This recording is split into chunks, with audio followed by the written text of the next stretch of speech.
Welcome, Year 7, to History and Mystery. And today we are going all the way back to Denmark, all the way in Northern Europe in the 1950s, where one day some men were digging in a bog.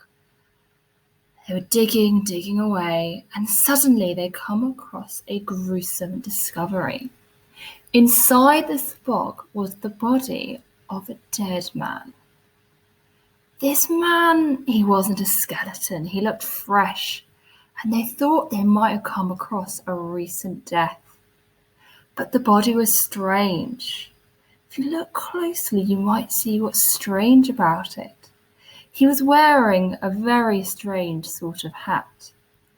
He also had a rope around his neck and was very small. Very quickly, they became suspicious that this wasn't a case for detectives, but a case for historians. These two brothers, like you, had to ask themselves many questions. Who was it? What was he buried with? Why was he there? When was he buried? And where else could there be similar bodies? If you look closely at this figure, what makes this amazing, you can see right around his eyes. You can see right into his sockets. He looks almost like he is sleeping. But in fact, he was found to be extremely old. The man lay on his right side as if he was asleep. He wore no clothes except for a pointed skin cap and a smooth hide belt.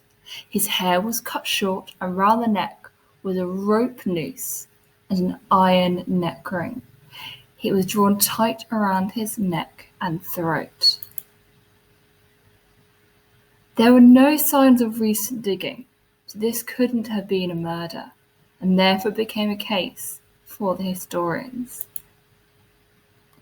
In the years since 1950, 70 years, the case of what's called the Tolland Man has remained unsolved, and this is today what we are going to be investigating.